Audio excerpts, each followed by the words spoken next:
Hey, good morning or good day, everybody. I'm sorry, I did not get to the single stock videos last night. I honestly, I didn't think I was going to do any again, and I was going to have to go to bed early. Of course, I did get up at 2 a.m. yesterday and spent, I don't know, until 8 something doing videos and spreadsheets and stuff. So I don't know. I thought I spent 4 hours, but I don't know. I guess it was somewhere between 4 and 6 hours yesterday morning doing videos and stuff. So then I ended up doing half last night, but I could not finish them because, sorry, I'm trying to pull up the other spreadsheet. Yeah, I couldn't finish them because I was falling asleep in the last video. I swear, I was like could not focus. So anyway, for those of you that don't know me, I am Corey. I am not a qualified licensed investment or financial advisor. All I'm doing here is gathering data and presenting it to you.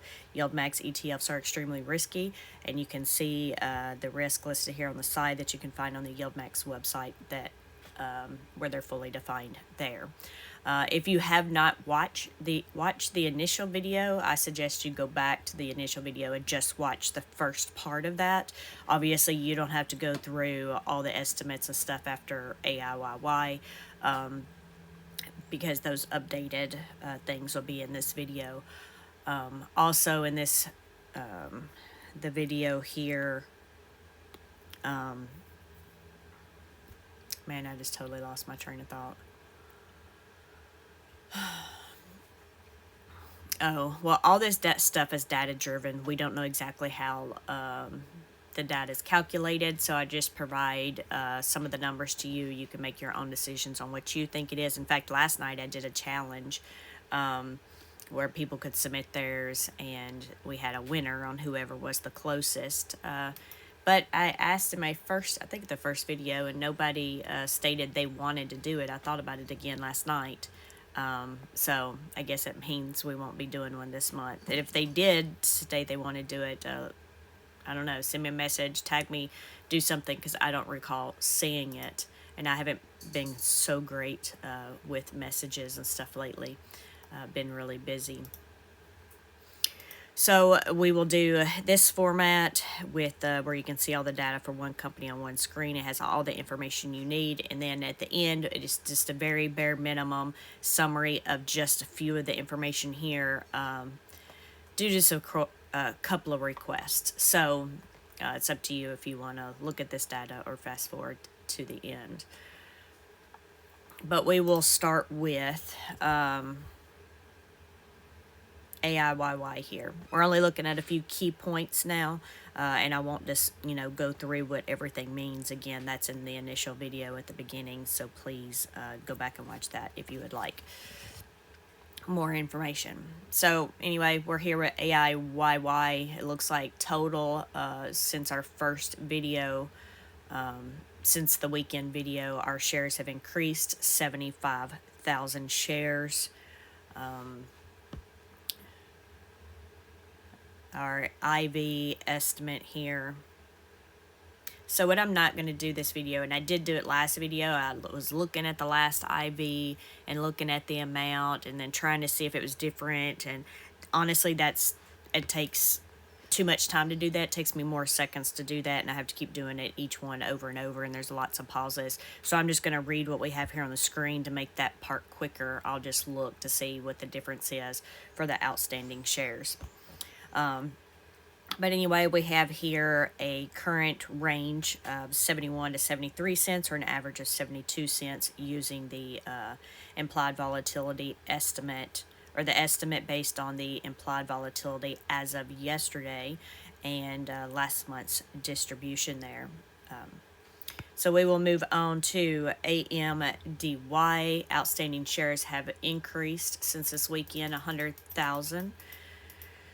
There may be a lot more today because with the red market yesterday and today, and with AMD earnings and it going down, along with Amazon earnings, and there was somebody else. I don't know. I know MicroStrategy earnings was the other day. In fact, most companies report this week, and a lot of them, though, will be Thursday after hours. So you might be able to catch some on the cheap there, just to let you know. So anyway, I got myself off track there. So I said we've increased 100,000 outstanding shares, and our range here today is 80 cents to $1.11, with an average of 96 if you care about the average part. AMZ, we've increased 50,000 shares. Current range is 70 to 87 cents with a 79-cent average. Apple, outstanding shares have not changed. If I remember correctly, this one was 38 and 38. Now it's 38 and 37. Not that that means too much, right? Coney here, wow. And by the way, if y'all haven't seen Bitcoin this morning, yeah, it dropped a whole bunch overnight. Last time I saw it was like 56,000. So coin was under $200 itself. Which you can see yesterday there was 204, so that's a significant drop from this weekend. That's a $30-$40 drop from this weekend. But sorry. So our outstanding shares have increased 325,000. Our current range is 175 to 279 with a current average of 227. Which honestly, with Bitcoin stuff tanking, I just don't see how or why they would pay out a huge amount unless they paid it out because to keep people from heading to the hills because they pay a lower payout. I don't know. We'll see. Dizzo here, outstanding shares have still not changed for this one. Our current range is 62 to 68 cents with an average of 65 cents. We move on to Phoebe. Phoebe outstanding shares have increased 175,000 and current range is 52. Wow, that's was it this one? I think it was this one. Somebody had asked about the IV and where I pull the IV data from. I think it was Alpha Query, and I did go back and double check the numbers, and it did have those days 35 and 22%. Of course, now this says 33% as the last reading. But anyway, range 52 cents to $1.17 with an average of 84 cents. GUI here has increased 50,000 shares. Current range is 31 to 41 cents with an average of 36 cents. JPMO outstanding shares have not changed. Current range is 33 to 65 cents with a 49-cent average. Murny, no change in outstanding shares. Current range 78 cents to $1. Average 89 cents. MSFO. I went too far. Hold on. That's interesting. Okay, so making me do math. A lot of math. Okay, 175,000 outstanding shares. It's increased. Current range 42 to 73 cents with a 58-cent average. Misty has increased 475,000 outstanding shares. Current average is $2. Current range is 259 to 413 with an average of 336. And you know, it just hit me. So if you fast forwarded, you missed out. But this happens through all my videos. I'm sorry. My mind just goes crazy and haywires all over the place. But with the market being so red this week and all the earnings and all the things tanking, we're going to have a lot more buy-in to these than we normally would, which means there is that possibility due to that the, I don't think after hours is going to have well, it will on the shares, I guess. But, yeah, that's going to have an effect on the share price, right? Outstanding shares go up, therefore, I said share price, but outstanding shares go up, therefore the distribution amount goes down.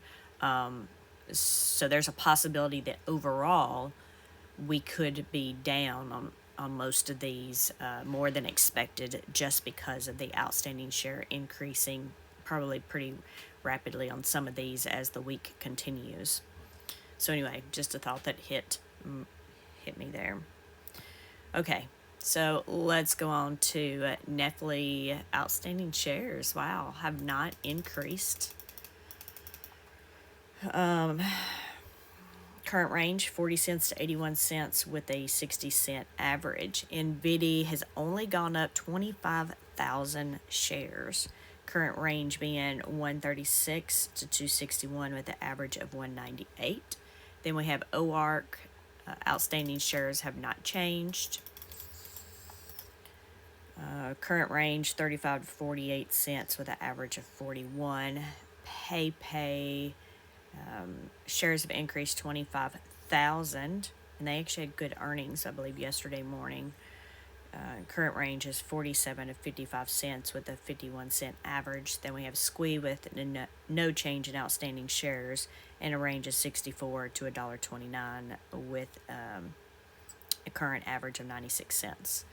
Tesla. Outstanding shares have decreased since this weekend by 175,000. Current range 65 to 68 cents with an average of 67. And I don't know about that. And then Zomo here, last month's, let's see, no outstanding shares change. Current range 26 to 31 cents with an average of 28 cents. And then I did go and do this. This is what I spent lots of time on yesterday, building and rebuilding this, because this was initially what we had.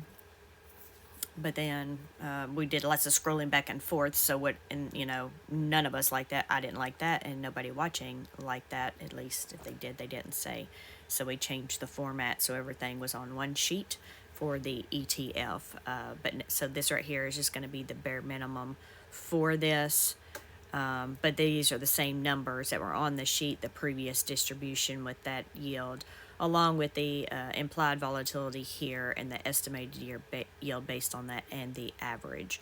Again, last month's distribution, which is the only first one we've even tracked here, like this with all the data.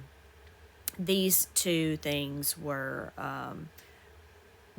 closest to the distribution than anything else, than the short call premiums received, the net premiums, anything synthetic, the totals, the trying to look at the IV every week and, get an estimate, all those things. These two things did the best. So, I went back and even looked. I guess I should have covered this in the initial video, but I went back and looked to see, okay, well, when they sold some synthetics to cover the short calls and trying to do all that calculation, and nothing seemed to work. And I do not have, it's not going to matter. All right, let's see if I can freeze panes. Am I on the right one? Yeah. Sorry, I didn't think about this. There we go.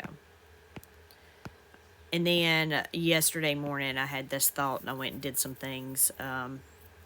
All this is, I did an adjusted IV. Basically, I looked at the IV every single week and the share price and how much they were possibly trying to get premium for.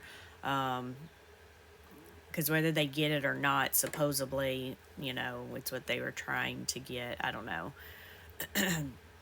Or where they get for their premium, or whether they net that or not. And I did go back and compare it to the other ones. It was somewhat comparable. It didn't do as good as looking at the last distribution, honestly. But it was right up there with them. So I just thought I would add this here so I could track this and see once it's announced, to see if this month, because this month, who knows, it could be closer to the short call premium here. I don't know. you know, we don't know. We'll see. Again, it's only been 1 month. But anyway, I did this adjusted IV based on every week versus just the current IV, which is what this is. And yeah, and then I just did an average with all three of those numbers here, just to do an average. But I will say, you know, last month the average didn't matter so much. So anyway, I ended up starting to explain stuff again. I apologize. I'll try my best not to do that again tomorrow to make this video even shorter. And then if you wonder too, because you may be new, yes, when we started this, some people liked, you know, following the journey every day to sort of see the numbers change and what happens. And so that's sort of gotten to be what we do here, is we do that with Ulti. I wasn't going to do it with Ulti. I did it with Ulti because it was requested. However, I'm not basing my guess. Actually, I'm just guessing on that one. You can see the numbers, but in the end, I actually gave a guess. These, I'm trying to use hard data. I mean, yeah, I can give you some guesses and I can just throw something out there. But I'm a data-driven person and, you know, I don't know. But anyway, y'all have a great day. I need to do the single stock trades, holdings, and daily roundup so I can eventually get to work. But anyway, I'll talk to y'all later. Bye.